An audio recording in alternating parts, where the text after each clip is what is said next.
د مهربان خدای پر سپېڅلي نامه د کابل نیوز نوریدونکو السلام علیکم. په دې هیله چې ښه وخت ولرئ.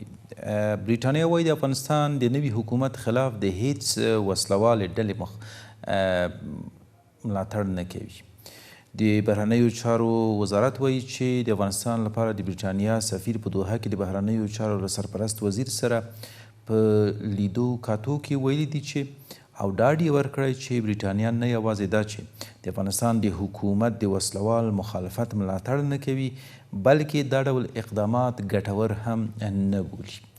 د بریټانیا د سفیر د څرګندونې داسې مهال دي چې پرون ځینو رسنیو خبر ورکړی و چې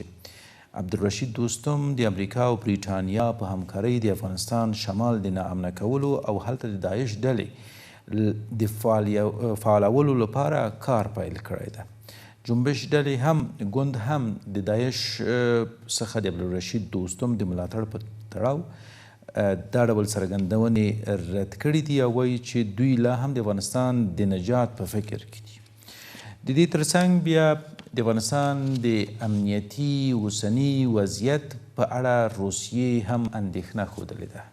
د روسیې د بهرنیو چارو وزیر سرګي راولوف وایي چې د افغانستان مخ په خرابېدونکي وضعیت د سیمې امنیت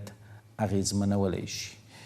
نوموړي د قزاقستان د صدراعظم له مرستیال سره د لیدنې پر مهال ویلي چې له ترهګرۍ او سازمان شوو جرمونو سره د مبارزې لپاره سیمه ییزې همکارۍ ته اړتیا ده. په ټوله کې نن پر همدې مسلې غواړم له څو ورځو را په دې خوا رښتیا هم چې د کور دننه په یو شمېر ولایتونو کې د دغه ډول مرموزو پیښو ترسره کېدل هم د کور دننه افغانان سیاسون او هم د کور بهر نړیوال بنسټونه او هیوادونه اندېښمن کړي او غبرګونونه یې هم په دې اړه ښودلي دي.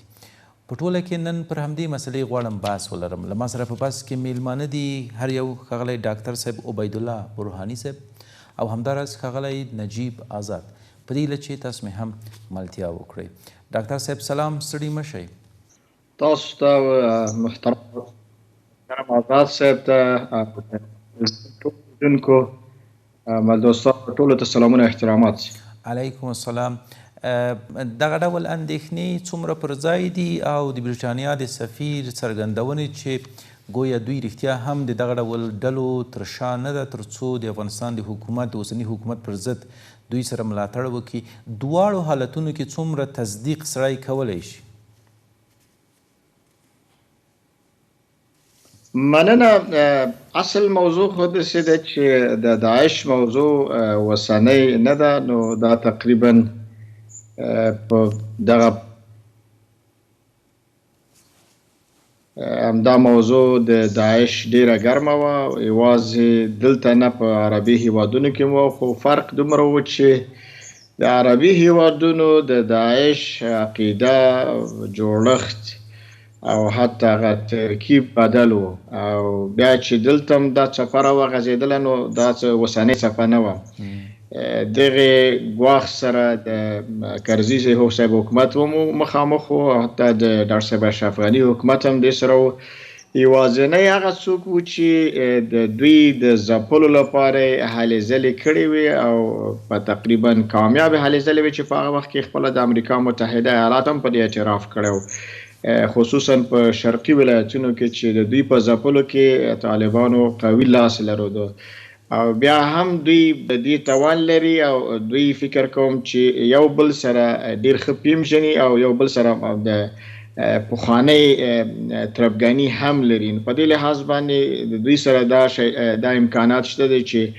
څه قسم وکولی شي دا وځپي. اما دا چې ولې په دغه وروستي وختو کې دا سر راپورته کوو یا د برطانیې سفیر دا خبرې کوي یا د نړیوالو هم په دې باندې یو ګونګوسی روان دی، نو دا ګواښ دی، د کې هیڅ شک نشته. خو په اوسنۍ حالاتو کې د استخباراتي کړیو په سیمه ییز لحاظ باندې په نړیوال لحاظ باندې د داسې طرفونو استفاده کول د افغانستان د اوسني حاکم نظام لپاره او د افغانستان د ټولې هغه امنیتي لاسته راوړنې چې په دا وروستي وخت کې ټول دنیا په اعتراف کوي، نو د دې د ګډوډۍ کېدلو لپاره دا یو لوی ګواښ ګڼلی شي او د دې حربې نه کار اخیستل دي. او عین وخت کې دا پروژه یا په داسې شکل باندې دا پروژه به کېدلی شي چې یوازې د افغانستان دپاره نه د دې د ګډوډیو اصلي موخه د ګاونډي هیواد زمونږ د هیواد نه وړاندې د افغانستان نه وړاندې پولې نه وړاندې ګواښل دي چې هغه روسیې ته نو دا چې څوک وایي چې د برټانیې په حساب باندې داسې راپورسي موثق چې شی نشته و زه چې څومره په دې هکله باندې باور لرم د امریکا متحده ایالات او برټانیا دواړه په د افغانستان په موضوع کې په یو صفحه باندې دي او د هغوی ټول ترکیز نن سبا د اوکراین او د روسیې د جګړې په هغه باندې دی او بیا په راتلونکي کې د چین د مخنیوي لپاره چې په دغه منطقه کې دی اما دې کې شک نشته چې افغانستان هم د محوري موضوع په دې وسنی وخت او شرایطو کې نه اوسېږي اما د افغانستان هم د پام غورځول نه دی. بله ډاکټر صاحب عامه اصطلاح چې موږ تاسو په عادي ژوند کې کارو وایي مارچیچری له پړي نه هم ډارېږي تاسو فکر نه کوئ چې که نه اوسي هم د افغانانو تشویش دا ده چې بلې دغه استخباراتي ډلې یا دغه ستر قدرتونه تل د خپلو ګټو په لټه کې دي او پر دغسې هیوادونو کې د دغه ډول پروژو تر شا د تمویل لاس بدون له شکه چې لیدل کیږي نو څه کول پکار دي؟ په دې کې شک نشته چې استا دغه چې د اصطلاح ویله دا بالکل په ځای ده یوازې دا نه چې په همدې شکل باندې بلکې رښتیا هم دا یو ګواښ دی او دا یو قوي ګواښ بللی شو داخل د افغانستان لپاره او د پولو نه د باندې حتی د یو ګونګوسۍ داسې هم شته دی په ځینې طرفونو کې چې اروپایي هیوادونه راسن په اروپایي هیوادونو کې خصوصا فرانسه افغانستان کې ډېرې ګټې لرودلې او حتی هغه معادن به چې دوی وړل د ډېرو طرفونو سره په یو ځای بې د ټکس نه چې افغانستان ته ورکړی شي د دې ټولو په حساب باندې او خصوصا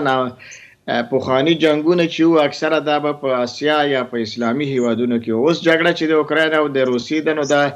اصلي څپاو یا اصلي متاثرین خپل اروپا ده نو داسې ویل کېږي ګونګوسۍ داسې دی چې ځینې اروپایي هیوادونه په سر کې یې فرانسه غواړي چې د دغې څپې د جنګ څپه چې ده دلته افغانستان یا منځني ختیځ ته راوغځوي چې د روسیا دې طرف ته مصروفه کړي او د خپل اروپا هم د دې جنګونو نه په امان کړي او دغه د مهاجرینو لړۍ به هم غلي شي او عین وخت کې د دې څپې او یا د دې د جګړې لپاره به په مختلفو حربو نه کار اخیستل کېږي چې که دا روسان وي او که د نورې منطقې لپاره نو فکر کوم چې دغسې یو څه ګونګوسۍ شته دی چې د داخل د افغانستان کې یا د افغانستان د پولو ته څیرمه داسې یو څه مشکلات راوړي چې هغه به موږ د افغانستان دپاره هم د کړاوون سبب وي او د منطقې لپاره هغوی به په امان کې اوسیږي. بله دقیقا ډاکټر صاحب انشاءالله تاسو ته بیا راګرځم آزاد صاحب سلام تاسو دې هم ستړي مه شئ څومره رښتیا هم خدای مه کړه دا شکونه پر یقین باندې بدلیږي چې د سیمې او د نړۍ استخبارات د یوې بلې جګړې په لټه کې دي او دا جګړه به دا ځلې ډېره ګونګه او د نامعلومو مسیرونو لخوا نه ترسره کیږي لکه دغه اوس چې د ناامنیو لړۍ راپیل شوې ده په مساجدو په تکیهخانو په خانقاګانو باندې بریدونه د ډیریو دغو بریدونو مسؤلیت چا لا تر اوسه پورې نه دی اخیستی او هغه هم په دغه ډول مرموز ډول باندې چې اندېښنې یې زیاتې کړي دي که چیرته موږ د بشري حقونو او د ښځو په برخه کې د امریکا د ځانګړي استازي رینا حمیدي څرګندونو ته ورشو نو هغه ویل چې د نازکې صلحې د ساتلو مسؤلیت د طالبانو ده او که چیرته یې دا ونه ساتله نو ژمنې عملي نه کړي نو دا نازکه صلح چې راغلی ده دا به ډېر زر ونړېږي او د 40 کلنې جګړې بله څپه به پیل شي چې هغه به ډېره خطرناکه هم اوسي تاسو فکر نه کوئ چې دا یو ګوډڅنډنه وه او اوس یې پیل سلامونه ګورې په دې کې هېڅ شک نشته له بده مرغه په تېرو 4 لسیزو کې په ځانګړې توګه په 4 لسیزو کې د سړې جګړې را په دې خوا کورنۍ جګړې په افغانستان کې او بیا د ترهګرۍ په وړاندې جګړې او بیا اوسنی وضعیت دا هیڅکله هم مستقیمه د افغانستان سره جګړه نه وه ځکه افغانستان په هغسې وضعیت کې نه و افغانستان په هغسې قدرت نه درلود چې هغه د ستر قوتونه وګواهي نو دا 40 کاله جګړه په افغانستان کې د سترو قدرتونو ترمنځ به او د یو د ګټو لپاره وه سیاسي وي کې اقتصادي وي کې نظامي وي اما د دغه جګړو لپاره د دویم نړیوال جګړې را پدې خوا نړۍ په ځانګړي توګه ستر قدرتونه او بیا غربي هیوادونه کله چې د ناټو سازمان یې منځته کړ په دې پوه سوله چې د دوی او د مخالف قطبو ترمنځ جګړې که مستقیما د دوی ترمنځ وي نو د دوی وګړي لکه په لومړۍ او دویمه نړیواله جګړه کې چې په میلیونونه غربیان او په میلیونونه روسان او جاپانیان او دا خلک ووژل سول د اروپایانو په ګډون نو دوی په دې پوه سوله چې جګړې خو د دوی ترمنځ وي لکن مستقیم باید دوی خپل وګړي ونه وژني او لبد مرغه دغه یو جغرافیا دغه یو ټاټوبه چې الته د خپل ښکارونه سره وجنګوي هغه افغانستان ورته بسترسازي ورته وسوله دا 40 کاله نن هم دغه وضعیت دی دا چې د ګوتڅنډنې اصطلاح تاسو وکاروله په دې کې هیڅ شک نشته پرته له دې چې د متحده ایالاتونو له ادرسه یا د بل هیواد له ادرسه طالبانو ته د امنیت د ټینګښت همدارنګه د بشر د حقوقو د ساتنې همدارنګه د سیاسي ساختار د رامنځته کولو همدارنګه د یو داسې دولت رامنځته کولو چې افغانان ځان کې ویني د یو بهرني هیواد له ادرسه پرته هم د یو حاکم د یو واکمن طرف یا ګوند یا ډله یا هغه څوک چې په واک کې د یو دغه مسؤلیت دی هم دینی هم وجداني او هم افغاني د افغانانو د ساتنې د دوی د اقتصاد جوړونې د دوی د ژوند د خوندي کولو د دوی د حقوقو د ساتنې د دوی حقوقو ورکول د طالبانو مسؤلیت دی که د امریکا وایي که ونه وایي اوس چې د ګوتڅنډنې اصطلاح تاسو وکاروله په تیرو 20 کلونو کې له بده مرغه په افغانستان کې څومره جګړه وسوله پخواني دولت هم په وار دا ادعا کوله چې په افغانستان کې تر 100 ډېر ترهګرې ډلې دي چې د افغان دولت په وړاندې جنګېږي او طالبانو دا په وار ردوله طالبانو کله هم چې د اخترونو کې درې ورځنی اوربند اعلان کړ بیا یې په ډېر هغه یو ډول د غرور یا متکبرانه انداز کې دا ادعا وکړه چې طالبانو پرته په هیواد کې یا په افغانستان کې د افغان دولت په وړاندې بل قوت نشته چې وجنګېږي او دوی راتګ سره سم هم دوی دا ادعا څو واره وکړله اما نن موږ وینو چې په مساجدو باندې په تکه خانو باندې بریدونه کیږي او داسې بریدونه کیږي چې د روژې مبارکې میاشت کې داسې بریدونه کیږي چې معصوم وګړي وژل کیږي او د معصوم وګړي د وژلو یو تر ټولو لامل دا دی چې په دغه سترو نیابتي جګړو کې ویره خپرول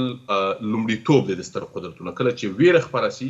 هلته د جګړې د رقابتونو زمینه د دغسې ناسالمو ناسمو رقابتونو زمینه مساعده کیږي نو که چیرې دا ګوتڅنډنه وای که نه وای زه فکر نه کوم څو برخې دي ګورئ تاسو یوه برخه چې څه موده وړاندې د روسیې او د چین او د ایران او د پاکستان ناستې وسولې او د یو قطب رامنځته کېدو بحث رامنځته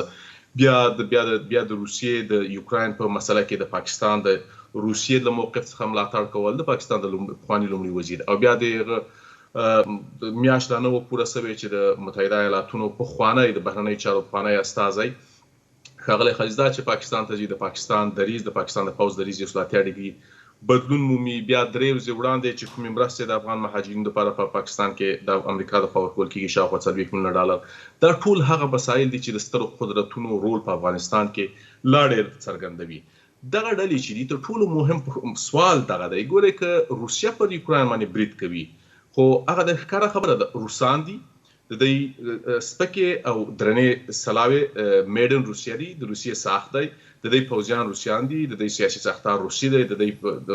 هغه جغرافیا او ټول شیان چې په واک کې لري ډېر ښکاره خبره ده که امریکا په افغانستان باندې برید کړی او که امریکا په عراق باندې برید وکړ ډېر ښکاره خبره ده چې د دوی خپل یو قدرت دی د دوی سلاوي دي د دوی پوځیانو د دوی پیسې دي لکن په افغانستان کې که پرون طالب جنګېده د افغان دولت او د امریکا نه په وړاندې نه په قدرت کې دی طالبانو نه د سلاسازۍ ماشینونه درلوده نه یې فابریکې لرلې نه یې دغسې د اقتصاد کومه ذریعه درلوده نه یې داسې جغرافیه په واک کې وه چې هلته یې روزنځایونه پټنځایونه یا ښکارځایونه یا حربي پوهنتونه او نن داعش دا دي داعش که په افغانستان کې د اورکزو نه چې دوی پیل راوسته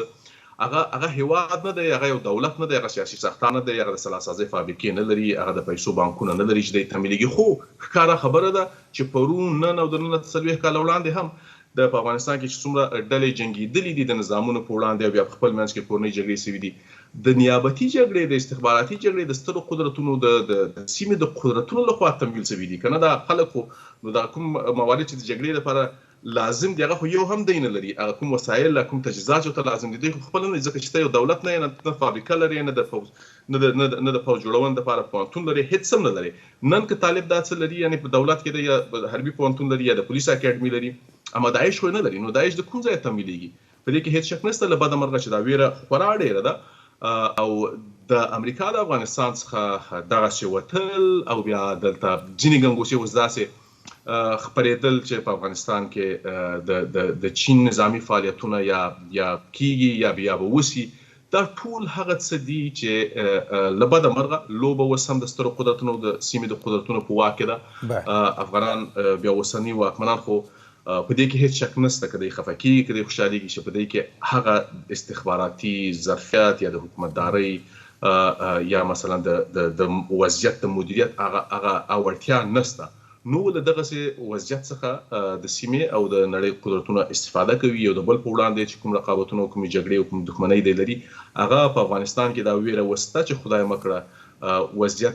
مدیریت نشي او مدیریت یوازې دا نه دی چې طالبان دی وکولی شي مدیریت په دې معنا چې طالبان هغه ظرفیت په ځان کې پیدا کړي چې حداقل په لوبه یو څه ناڅه پوه هم سي او د ځینې مهمه مسله هم همدغه ده په ډیپلوماتیکو لارو باندې ځینې مسایلو ته باید دی ځانونه ورسوي بله مننه دا ویره شته چې یو بد وضعیت سره بیا موږ مخ شو مننه مهمه مسله هم همدغه ده چې غواړم د ډاکټر صاحب نظر ولرم ډاکټر صاحب که وضعیت مدیریت نشي او مدیریت نو یوازې دا نه ده د آزاد صاحب لکه څنګه ورته وویلې چې دا د کنټرول شي بلکې له نړۍ سره د ډیپلوماتیکي ژبې پیدا کول تر ټولو هغه اسانه او اساسي لار ده چې وضعیت پرې کیدای شي چې پرې کنټرول شي ځینې دا نظر لري چې دغه اوسنی حالت او له اوسني حالت څخه د وتلو او حتی د رسمیت پیژندلو تر حده پورې دا هر څه اړوندیږي له امریکا سره په سیاست تعامل او پر سیاسي نازکو نزاکتونو باندې چې باید رامنځته شي غوښتنې دلته د امریکا موقف دلته د امریکا ګټې باید په دغو نازکو سیاسي ډیالوګ کې مطرح شي او اسلامي امارات باید تر ډیره حده پورې داسې معقولې لارې ورته پیدا کړي چې هم د امریکا قناعت ترلاسه کړي او هم د کور دننه د ملي ګټو په وړاندې داسې یو اقدام یا عمل یې نه وي کړی رښتیا هم تاسو په همدې باور یاستئ چې وضعیت ښه کېدلی شي له امریکا سره د سیاسي او د تعامل د رامنځته کولو په برخه کې زه په دې باندې لرم موافق هم یم چې مدیریت پکار دی خو د مدیریت لپاره ډېر څه پکار دی د مدیریت لپاره داخل د کور کې موږ په دې شک نه ګړو چې طالبانو د امنیت په برخه کې ډېر څه لاسته راوړنې لرلې د جزیرت قدرې د مافیا جزیرې د منځه وړي د ډېر مثبت کارونه به یې کړي اما د مدیریت په هکله باندې یا د داخل د کور د ترتیب په اړوند باندې کوم خاص لاسته راوړنې اوسنی واکمن نظام نه لري که هغه د خلکو د ارادې تمثیل لپاره څه چوکاټونه وسیږي چې د مشروعیت لپاره یو لاره برابره کړي یا هغه څه چې د اسلامي نظام په اساس باندې چې د بعضې مسایلو په اړه باندې په کور دننه موږ ستونزې لرودلې چې که د اسلامي شورا په اساس باندې یا بل کوم چوکاټ وای چې دغسې نسخې رښتیا هم تیارې کړي وای چې هغه د اوسني ستونزو لپاره د حل لپاره یو موزونې نسخې وای چې هغه علاقل د خلکو لپاره د رضایت جلب کېدل وای متاسفانه دا کارونه ټول ونه شو د کور په دننه ترتیبونه نه دي نیول شوي بلکې د ځوان طبقې سره یا د سیاسینو د مخورو کسانو سره هم هغه تفاهمات چې د ملي ارزښتونو اسلامي ارزښتونو په رڼا کې وي دا هغه څه چې د کور په دننه باندې مدیریت شوی وای اما د کور په د باندې اکثره د کوشش داسې کیږي چې تاسو ورته د تعامل خبره وکړه د تعامل نه وړاندې موږ باید د یو تفاهم ژبه په داخل کې پیدا کړو چې د خپلو ډیرو طرفونو سره که هغه ځوان طبقه چې په دا څلورو لسیزو کې رامنځته شوې ده یا زموږ ښځینه دویم لوی قشر دی په افغانستان کې یا هغه سیاسینو مختلف النظر کسان دي. یو خو مخالفین دي، د هغه به یو بل چوکاټ تفاهم ولري، هغه د هغوی کار دی. اما هغه کسان چې تا سره په سیاسي لحاظ باندې، په فکري لحاظ باندې، په ډیرو مسایلو کې تا سره اختلاف لري، هغوی سره باید تفاهمات شوي وي. هغه تفاهم کلمه ډیره مهمه ده. دا په داخل د کور کې په د باندې د کور باندې یوازې دا نه چې د امریکا متحده ایالاتو سره، بلکې د ټولې نړۍ سره د تفاهم دروازې یا کړکۍ خلاصې شوې. متاسفانه چې د اصولو نه نیولې نورو ځایونو ته چې دوی تللي دي، دوی د خپل کور دننه ترتیب نه دی جوړ، نو د باندې هغوی همیشه دپاره دا نیوکې کړي، او که هغوی هم د تفاهم کړکۍ دوی سره خلاصه کړې ده، هغه هم په دې لحاظ باندې چې دوی ته ویل شوي دي چې تاسې د کور دننه خپل ترتیب جوړ کړئ، پس د هغې نه به کیدای شي موږ د تعامل کړکۍ د توافق کړکۍ طرف ته بوځو. یعنې دویمه مرحله چې د توافق لپاره باید موږ لاړ شو، بیا د تفاهم نه نسبي توافق، بیا د هغې نه وروسته به تعامل کیږي. متاسفانه موږ په همغه اوله مرحله کې پاتې یو، نو دا ډیر لوی مزل دی چې توافق نه بیا تعامل ته رسیږو. په همدغه حساب، په همدغه شکل باندې چې دننه به د کور باندې هم ډیره لوی ستونزه ده، او د باندې هم ستونزه ده. که چیرته دغه دواړه ستونزې هوارې نه کړی شي د بهرني دنیا سره د اساسي غوښتنو د هغوی باندې، یا هغه غوښتنې چې دوی لري، خو دا خو شرط نه ده چې ټولې غوښتنې دې ومنل شي. کله چې د مذاکراتو میز ته سړی کینی، نو ځینې غوښتنې هغه وي چې زما د ملي منافعو سره سر خوري، هغه منم. کوم چې نه خوري هغه نه منم، څه مشکل نه دی. یعنې ټول ضرور نه ده چې ټولې خبرې ومنل شي، او ټولې خبرې ځینې مسایلو کې سړی ووایي په رښتیا په زغور ته یې ووایم، نو موږ خپله یا د افغانستان اوسنی واکمن نظام ځینې موږ بهانې نړیوالو ته په خپله په لاس ورکړي چې هغه په موږ باندې موږ نه دا غوښتنې ولري. هغه خو زموږ په ملي اسلامي ارزښتونو کې مو لکه د ښځو په اړوند باندې، یا دوی د مکتب، یا د دوی د تعلیم موضوع وه، دا هغه څه و چې دوی باید په کور دننه حل کړی وای. که چیرته رښتیا هم دغسې ګډوډي یا دغسې د اشتباهاتو د لړۍ همداسې روانې، او د کور ترتیب د صحیح جوړ نشي، او د تفاهماتو داخلي تفاهمات، او بیا د تفاهم کړکۍ د نړیوالو سره د هغوی د غوښتنو یا د مشروع غوښتنو په اساس باندې بیا د توافق نسبي د هغوی سره بیا تعامل، نو دا به هغه څه وي چې په کور دننه به موږ ته ډېر مشکلات رامخکې کېږي، او ننګونو سره مخامخ کېږو. او دا هغه څه دي چې لږ مخکې آزاد صاحب ورته هم اشاره وکړه، ویل چې ګورئ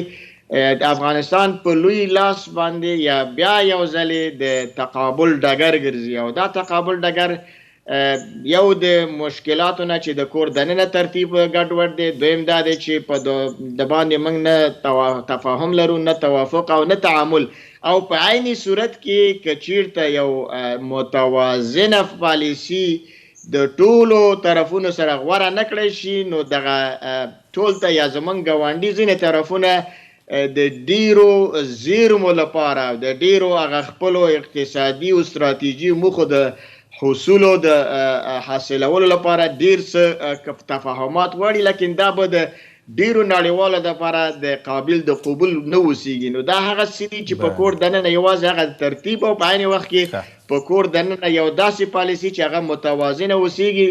د دې ګواښونه مخه ونیسي. او که چیرته رښتیا هم دغسې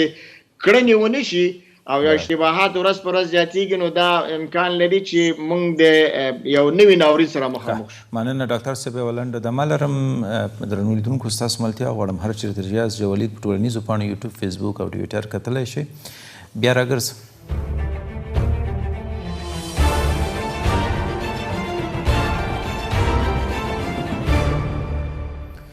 درنو لیدونکو، بیا هم ستړي مه شئ. آزاد صاحب، لکه څنګه چې تاسو مخکې ورته اشاره وکړه، د اوکراین او د روسیې جنګ ته، او د افغانستان او د امریکې تیر جنګ ته، نو سړي ته رښتیا هم شکونه پر ذهن کې راځي چې تیرو 20 کلونو کې چې کله به اسلامي امارت طالبانو بریدونه کول، نو دوه مسایل وو. یو دا دی چې بله دقیقا همدغه ډله یا همدغه امارت یا همدغه پدیده د دې توانایي لري چې بریدونه وکړي، خو د یو شمېر استخباراتي کړیو په مرسته. خو کله چې د اختر د اوربند مسله رامنځته شوه نو دا شک په یقین بدل شو چې بله یوازې همدغه ډله ده. ولې د دې ترڅنګ بیا شکونه و چې نه نورې ډلې هم شته. ولې تر ډېره حده پورې هلته یو بل نظر هم و چې اوس هم شته چې هغه وخت کې به چې کله لوی بریدونه لکه د شاه شهید برید یا د زنبق صلی الله علیه برید یا دې ته ورته د نورو لسګونو لویو او وړو بریدونو ترسره کېدل به و، نو بیا به ډېر ځله د مسؤلیت مسله هم چا نه منله. ولې شک دا و چې اصلا داعش او طالب او یا هم بل هر نوم چې القاعده او حزب اسلامي هم هغه وخت کې وه، دا نومونه و کار د استخباراتي ډله وه. اوس هم دا شک تر حده پورې تر یقینه پورې ده چې داعش یوازې نوم ده او دا د لویو استخباراتي هیوادونو هغه استخباراتي لوبې دي چې یوازې نومونه کاروي. څومره رښتیا هم د دغو استخباراتي ډلو ټپلو د کارونو یقین کېدلی شي په داسې حال کې چې هر یو هیواد دلته لویې سترې ګټې هم درلودلی شي؟ ما مخکې هڅه وکړه چې مفصلا دا موضوع یو څه روښانه کړم. ګورئ د استخباراتي هغه ایجنسیو په افغانستان کې رول او دغسې ډلو ټپلو تر شا د درېدل په دې کې شک ځکه 1% هم نسته چې لومړی ګورئ تېر 20 کاله افغان دولت د طالبانو سره جنګېده. نن طالبان په واک کې دي، صحیح شوه. طالبانو چې افغان دولت پخوانی دولت یا جمهوریت په هر نوم چې پیژني، لیکن د افغان د پخواني افغان دولت دغه شاوخوا 3 لکه د خیالي سرای شاوخوا 3 لکه امنیتي دفاعي ځواکونو د هغو له دریشي څخه نیولې تر بوټو پورې، د دوی تر سلا پورې، د دوی تر ډوډۍ پورې، د دوی تر موټره پورې، د دوی تر روزنې پورې ټول د امریکا او د امریکا د ناټو د هیوادونو لخوا و. د امریکا ائتلافي هیوادونو ناټو مختلف هیوادونه و او په افغانستان کې د نننۍ روزل دغه ټول امکانات ورکول او دا په ښکاره تړونونه د افغان دولت او د امریکا او د ناټو هیوادونو سره و چې بېلابېلو هیوادونو کې هم په افغانستان کې لاسلیک کېدل، هم په امریکا کې لاسلیک شوي دي، هم په برسل کې لاسلیک شوي دي. له دې څخه خو هېڅ انکار نه و. افغان دولت خپل انکار نه دی کړی. حتی ډېر ښکاره یې ویلی چې موږ سره لا نورې مرستې وکړئ. تر اخرې ورځ چې کومه سقوط کېږي د هغې نه یو وخته مخکې افغان دولت دا نه دی ویلی چې موږ سره باید د امنیتي او دفاعي برخه کې په لوجستیک کې بالخصوص موږ سره مرسته وشي او حتی هوایي ځواک راکول شي. لیکن طالب همیشه له دې څخه انکار کړی دی چې زه له هېچا څخه مرسته نه اخلم. ښه ته چې چا څخه مرسته نه اخلې، تا چې نه اخیستله، ته د سلا جوړونې کومه فابریکه لرې، ته خو یوه جغرافیه وړوکې ولسوالۍ هم داسې په واک کې نه وه چې هلته ته ښکاره ټول کارونه وکړې، هلته ستا د اقتصاد، ستا د فابریکې، ستا د تجارت وي، ستا یو دولت یو ته دې وکولی شي چې بیا جګړه وکړي او ته د سلا وپلورې. همدارنګه نن د داعش خبره دا که نوم وي، یوازې که نوم وي او که دا واقعا هم داعش وي، د داعش په نامه یا د عراق او د سوریا اسلامي دولت یا اوس اسلامي دولت چې ورکول شو، یوازې د آیسس څخه یوازې آیس سوی دی، دا که واقعا هم دا خلک وي، هم دا ډله وي، او که نه هم وي، که واقعا هم وي، د دوی تر شا دی دغه دا ټول وسایل دغه د کندوز تر مسجده پورې او بیا د مزار تر تکیهخانې پورې دوی څنګه ځانونه رسوي، دغه مواد یې د کومه کوي، دوی د جنګیالیو ته دا پیسې د کومه کوي، دوی دغه خپل ټول حرکت څنګه منسجم ساتي. نو دا پیسو ته خورا ډېرو پیسو ته ضرورت لري، دا خورا ډېرو سلاو ته ضرورت لري، دا خورا ډېر ارادې ته، اراده په دې معنی چې هغه خلک چې ته روزې یا برین واش کې هغه دپاره ډېر زیات کار پکار دی. آزاد صاحب که پرون دا کار کېده نو څو دلایل و چې خلکو به یې غور کوه. یو دا دی چې په حکومت کې حکومتونه وه، زورواکي و، د زورواکو د تورو شیشو لنګ کروزر او یا هم زرې موټر به هیڅ چا صلاحیت نه درلوده چې دا وپلټي. همداراز د امریکایانو او د دوی د متحدینو موټر به کته او پورته کېدل، نه د راتګ پلټنې اجازه چا درلودله او نه هم د تګ، که نه دا امکانات ډېر لیدل کېدل چې ښایي دغه ډول حدسونه وي چې دغو ډول موټرو کې د دغو ډول کسانو د زورواکو په مرسته دا کار شوی وسي. ولې اوس په ټول افغانستان کې یو حاکمیت، د حکومتونو مسله پکې مطرح نه ده، د بهرنیو حضور هم پکې صفر سره ضرب ده. نو اوس څه شک کېدلی شي چې دا څوک دي، دا څوک کولی شي؟ ګورې پرون په دې کې شک نشته چې پرون همدغسې د اروپا د ډېرو کمزورو هیوادونو کمزوره په دې معنا چې په اقتصادي لحاظ ډېر کمزورو هیوادونو لکه ناروې و سویډن او دا خلک هم چې په افغانستان کې وو دوی هم خپل فعالیتونه کوله نو ډلې ټپلې وې توپک سالاران وو دا ټولې کیسې وې لیکن په اخر کې مسؤلیت بیا یو چا مانه که دا کار به هر چا کړی و همدې د افغانستان د نن د واکمنانو ویان ذبیح الله مجاهد به د ډېرو پیښو مسؤلیت مانه دا یو برخه دوم بحث دا دی چې نن که هغه ډلې ټپلې نسته هغه توپک سالاران نسته همدارنګه غټ موټرې یا مثلا زړې موټرې همدارنګه بهرنیان چې د هغو موټر څوک نشي تراشي کولی هغه نسته نو دا هر څه هغلته هم په همغه ساعت نه کېدله جبران صاحب چې دا هر څه د په یو ساعت کې تصمیم ونیول چې د یوه ځای د بل ځای انتقال شي د ټول مسایل دې وسي دا کړۍ دا ابزار ځای پر ځای سوي وه د طالبانو راتګ یوازې 8 میاشتې کېږي یا 8 میاشتې کېږي نو په افغانستان کې نن هم کوم وخت چې پخوا هم فعالیتونه وه استخباراتي یا ترهګري نن هم سته ډلې ټپلې نن هم سته یعنې استخباراتي ډلې ټپلې همدارنګه د استخباراتو سره راکړه ورکړه خو خلک خپل ټنډه نه لګي هغه ورسره دي کومې کړۍ چې جوړې سوي دي او بیا افغانستان له بده مرغه 40 کاله یو ډول د سلاو ډیپو ګرځېدلی دی او بیا په دې منځ کې طالبانو خپله دا 40 کاله دا زمینه خلکو ته دومره مساعده کړله چې هر څوک راغی له دې ځای څخه استفاده وکړله هر دوم وګړی چې بیکاره به سو هغه پیدا چې بم څنګه جوړیږي او څنګه چاودنه ورکول کېږي او دا زمینه طالبانو مساعده کړې وه دریم بحث دا دی چې بیرته په طالبانو کې بیا هغه ظرفیت هم نشته هغه نظامي هغه استخباراتي د چریکي جګړې بحث یو دی چې طالبان په هغه کې چریکي جګړې کې ډېر مسلکي دي دوی په وار دا ویلي هم دي چې موږ د چریکي جګړې تر څنګ حتی فدایان مو لرل نن هم لرو دا یو بحث دی اما د مقابل لوري په وړاندې د استخباراتي جګړه د مقابل لوري یا هر څوک چې وي که هغه داعش وي که هغه استخباراتي کړۍ وي په افغانستان کې دغو استخباراتي فعالیتونه هغه مدیریت کول هغه تر څار لاندې نیول هغه بیا کشف کول هغه له منځه وړل کوم څه کول دا ظرفیت ضرورت لري دغه د ظرفیت مسله او یا هم په ځانګړې توګه بله د ظرفیت او یا هم په ځانګړې توګه د استخباراتي ظرفیت مسله ښایي نفي وسي پرون 20 کلن حکومت له لوړ ظرفیت سره مخ و نو ظاهرا کنه که څوک یې مني که نه مني لکه څنګه چې تاسو مخکې ورته اشاره وکړه چې 3 لکه یا 3 لکه او شپېته یا 40,000 ځواکونه په هرې برخه کې او تر څنګ یې بیا د 49 هیوادونو چې امریکا یې رهبري کوله نیټو یې رهبري کوله او د ټکنالوژۍ له اړخه بیا دوی په هغه مرحله کې وه یا دي چې نو د دوی په خپله وینا که چېرته د ځمکې په سر یو میږی هم حرکت وکړي دوی یې له هر ځای څخه تشخیصولی شي چې دا څه شی دی که نه ولې په هغه حالت کې هم دغه ډول بریدونه خورا زیات وه تاسو فکر نه کوئ چې اصلا د دغه ډول بریدونو چانس صفر ده ولې دا چې په خپله دغه ډول هیوادونه او استخباراتي کړۍ تر شا دي نو هم دا کوي او هم هغه هغه خو ما جبران صاحب مفصلا وویله چې کله چې زه دا خبره کوم چې دغه ډلې لکه نن چې داعش دي دی که واقعیت دی په خپله هم وي دی تمویلیږي د کومه دی د سلاوي د کومه کوي دی دغه د اقتصاد دی څنګه چلیږي دی د مزار او د کندز نیولې د پاکستان تر اورګزو او بیا تر عراق او سوریا پورې د دې کړۍ تر اوسه پورې چې نه ماتېږي او دومره قوي دي او د جګړه کوي دا کومه کېږي خو ښکاره خبره ده چې لومړی د نړۍ قدرتونه او بیا په هغه سیمو کې چې د فعالیت کوي لکه په افغانستان کې په هغه کې بیا د سیمې د قدرتونو له لارې چې پاکستان تر شا ولاړ دی پرون هم ولاړ و نن هم ولاړ د اورګزو نه دغه کیسه راشروع شوله نو پرې کې خو هیڅ شک نشته که د سیمې او د نړۍ قدرتونه د دغسې نیابتي بدمرغې او کثیفې جګړې تر شا دغه د سیمې قدرتونه او د نړۍ قدرتونه نه وي هېڅ امکان نه لري که یو څوک وهم غواړي هغه یې نشي کولی یعنې خدای مکه دا زه ورته که نن وهم غواړو خو یوه چاړه نه لرو خو که ته یوه چاړه ونه لرې نو ته جګړه څنګه کوې نو دا دومره امکانات د کومه کېږي طبیعي خبره ده چې د ټولو جګړو تر شا ستر قدرتونه دي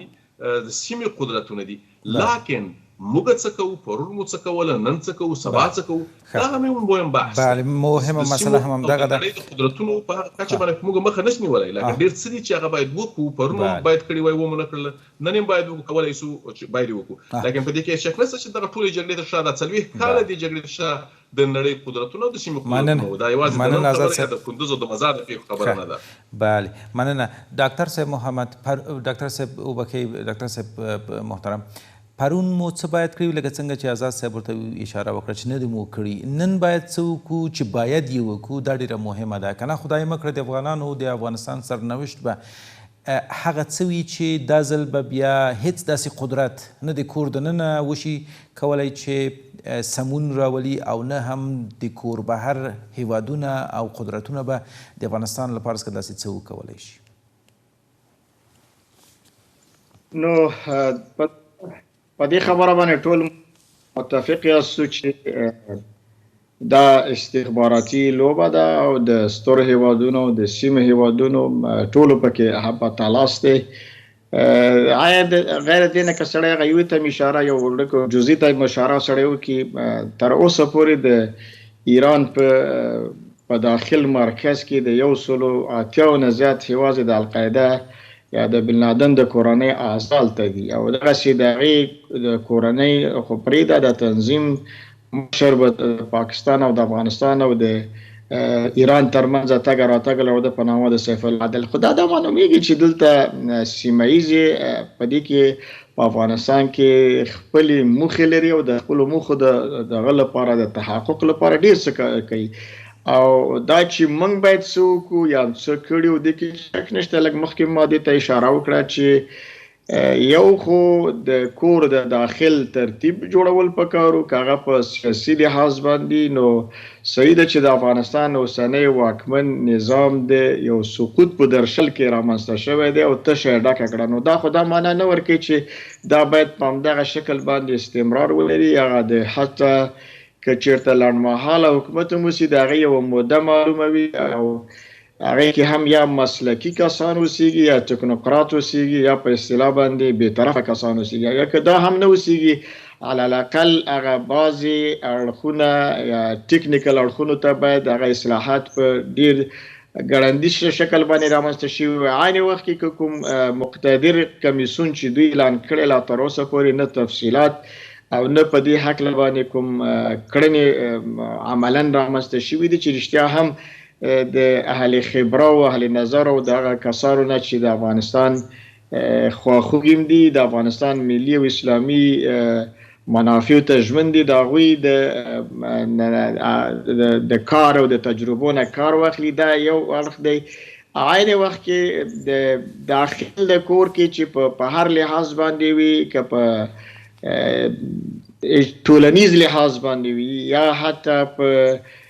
سیاسي لحاظ باندې چې ما ورته اشاره وکړه، یا د سیاسیونو مخورو مطرحو کسانو سره چې اختلاف د نظر لري، مخالفین نه دي، مخالفین بیل تعریف دی، هغوی سره باید یو تفاهم وشي او په ګډه باندې علالاقل د ملي مشارکت خبره نه کوو، د ملي فکري مشارکت خبره کول پکار دی. ملي فکري مشارکت دا معنا ورکوي چې د نورو هغو ټولو مختلف نظرو کسانو سره لیدنو په کتنو په اساس باندې د مشورو په اساس باندې د کور ترتیب جوړ کړی شي. او که چېرته دا نه جوړیږي نو زه فکر کوم چې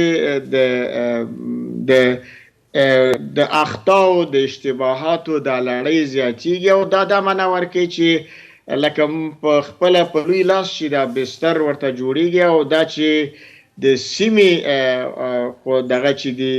ابرقدرتونه یا د سیمې هیوادونه چې دي او هغه هم په افغانستان کې ډېرې ګټې لري او د ګټو سره چې څنګه په خپله د اقتصادي موخه نه زیات ځینې اندېښنې هم لري چې هغه په امنیتي لحاظ باندې دي. دا هغه څه دي چې افغانستان باید په دننه په کور یې مدیریت کړي او هغوی ته ډاډ ورکړي. د ډاډ په وس کې هم د ډاډ په صورت کې هم وکولی شي چې په یو متفق او متحد شکل باندې د افغانستان دغه اوسنی بحران نه داخلي شکل باندې دغه بیړۍ چې په دغه بحراني شکل باندې دا راوباسي. بیا دوی کولی شي چې هم د بهراني دنیا سره تقریبا د توافق او تعامل او تفاهم هغه لړۍ چې دی هغه په مخ بوسي. نو دا به هغه څه وي چې د دې ټولو ناخوالو مخه ونیسي. که چېرته یوازې په همدغه شکل باندې چې دا اوس دا روان دی نو دا معنا ورکوي چې افغانستان به د ګاونډیانو د سترو قدرتونو د منځ د رقابت ډګر ګرځي او متوازنه پالیسي نه اوسیږي. په عین وخت کې هر طرف دا کوشش کوي چې هغه خپلې موخې په هر لحاظ باندې چې وي، که هغه په مشروع شکل وي او که په غیر مشروع شکل وي ترلاسه کړي. او متاسفانه چې موږ یوازې د اوسني حاکم نظام په اوسني وخت کې چې طالبانو دی د دې نه وړاندې هم موږ په دې څلورو لسیزو کې د افغانستان د ملي منافعو کوم خاص تعریف نه دی لیدلی چې موږ رښتیا هم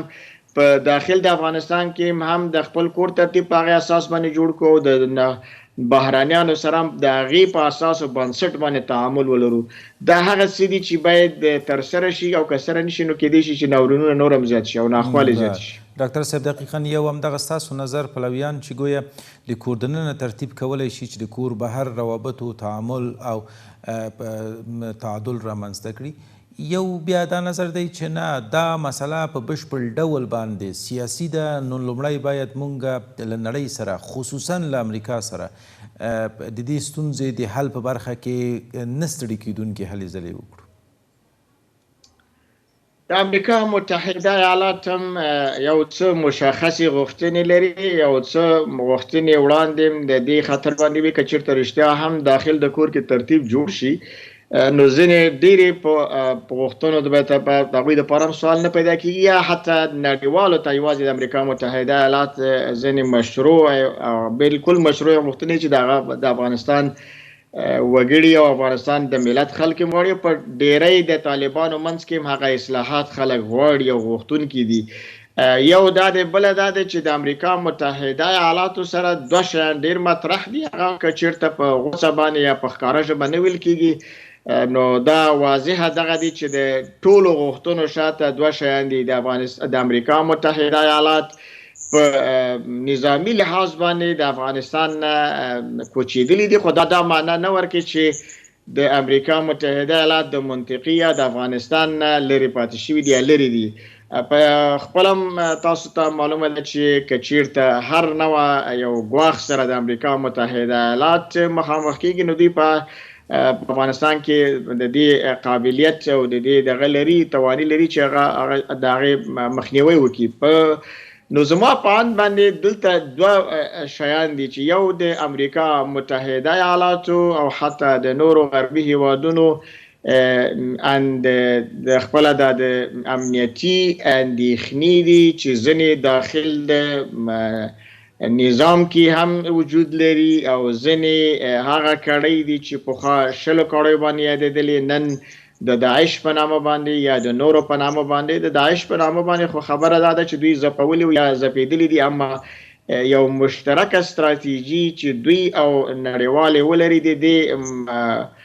ترهګرو ډلو په ټاکلو په باندې داسې یو مشترکه ستراتیژي هم وجود لري او رویت هم نشته، او عین وخت کې دغه ډاډ دوی ونشو کولی چې نړیوالو ته ورکړي او یا دغسې ډاډمنه فضا رامنځته کړي. عین وخت کې بله دا ده چې د امریکا متحده ایالات او د نړۍ په افغانستان کې اقتصادي موخې او په ټوله منطقه کې هغه څه دي چې باید هم خوندي وساتلی شي. که چېرته دغه دوه هغه څه دي چې د مستقیمو مذاکراتو په دوی د طالبانو سره یا د غیر مستقیمو مذاکراتو په شکل باندې حل و فصل کړی شي او د دې نه وړاندې د خپل کور ترتیب جوړ کړی شي، امکان لري چې ډېر څه تقریبا سم طرف ته سوق شي. بله، کور مودن آزاد صاحب محترم، د کور دننه ترتیب او بهرنی تعامل یا بهرنی رضایت رښتیا هم دوه مسایل دي چې بحثونه پرې روان دي. حتی اسلامي امارات په ډاګه وویلې چې دا هر څه چې د کور دننه د اصلاحاتو پر نامه نړیوال یادوي، امریکا یادوي، دا هسې پلمې دي، یوازې او یوازې د رسمیت پیژندلو مسله سیاسي ده. که امریکا نن وغوښتل دا ستونزې به حل وي. ولې د کور دننه ترتیب بیا مهمه ده. موږ د تیر نظام د دوو ولسمشرانو پرتلیز ډول باندې سره واخلو. په 2014 کال کې، په 2009 کال کې امریکا غوښتل چې د اجرایه ریاست هغه جوړښت ومني، خو پخواني ولسمشر له ځان سره سیاسون درلودل، نو یوه خوله وه تر ډېره حده پورې د امریکا وس پې بر نه و، هر رقم چې وه. ولې په 2014 کال کې موږ ډېر په سادګۍ سره ولیدل چې امریکا خپله طرحه عملي کړه. نو د کور دننه ترتیب رښتیا هم چې ډېر مهمه ده. ولې ځینې کسان وایي چې نه، د امریکا رضایت هغه څه ده چې د کور دننه ترتیب هم په ډېرې سادګۍ سره راوستلی شي. ګورې په دې کې هېڅ شک نشته چې امریکا یوازې په افغانستان نه د نړۍ په ډېرو قدرتمندو هېوادونو نفوذ لري. موږ تاسو په یاد وي کابو یو نیم کال وړاندې کله چې ټرمپ هڅه وکړه چې امریکایي ځواکونه له آلمان څخه یا د رامسټین هغه کوم هوایي اډه چې ده چې هغه کې ناټو امریکایي ځواکونه دي دغو څخه خپل امریکایي ځواکونه راوواچي د آلمان څخه نو نه یوازې آلمان بلکې ټولې اروپایي ټولنې د دې پرېکړې مخالفت وکړه او په دې هکله باندې ناستې وکړې د سپینې ماڼۍ سره او وتوانېدل سپینې ماڼۍ ته دا قناعت ورکړي چې اروپا امریکایي ځواکونو ته اړتیا لري چې نن دا لیدل کیږي یعنی هغه امریکایي ځواکونه دي چې په اروپا کې یا په جرمني کې پراته دي چې نن ناټو یو څه ډاډه ده چې روسیه به ډیر تیری ونه کړي اروپا خواته همدارنګه موږ کابو 2 اونۍ وړاندې دا ولیدل چې د پاکستان غوندې قدرتمن هیواد یعنی قدرتمن هیواد ځکه چې تر موږ ډیر قدرتمن دی په دې کې هیڅ شک نشته چې په دې کې تر موږ ډیر قدرتمن نه وای په هر لحاظ په سیاسي په اقتصادي او په نظامی لحاظ نو دا 40 کاله به موږ نه ځپلو موږ به ځپلي وای خو هغه نو قدرتمن دي هغه قدرتمن هیواد د 2 اونۍ وړاندې موږ ولیدل چې یو سلواتیا درجه په خپل دریځ کې بدلون راوست او د په یوکرين باندې د روسیې یرغل وغانده نه یوازې چې یرغل وغانده بلکې په ډیر ښکاره ویل چې متحده ایالاتونه د امریکا د پاکستان ته ټول نږدې ملګری دی او پاکستان په هیڅ کله امریکا د بل چا د دوستۍ قرباني نه کړي نو دا د امریکا رول دی په نړۍ کې یوازې د افغانستان بحث نه اوس که امریکا وغواړي په بیل دي چې هغه شرایط چې دی وړاندې کړي دي هغه غوښتنې چې طالبان څخه لري په هر لحظه کې د افغانستان ستونزه حل کولای شي همدغه امریکا چې وی غوښتل چې طالبان دلته راشي دا باید ومنو نو طالبان خو به دې پوهیږي طالبان چې دا خبره کوي چې امریکا وغواړي ټول مسله حل کیږي سیاسي ده همدغه امریکا چې وی غوښتل همدغه سیاسي مسله و چې طالبان تکراروي یادوي چې طالبان په قدرت کې دي لکن امریکا نه غواړي امریکا د غوښتنو لپاره خپل شرایط وړاندې کړي وس د هغه شرایطو دا ته نشي توجیه کولای چې دا شرایط یوازې د امریکا بهانه ده که زه دا وکم او که ونه کوم کور دننه کې زه یو سیاسي اجماع رامنځته کوم کور دننه کې زه یو ټول شموله حکومت رامنځته کوم کور دننه کې زه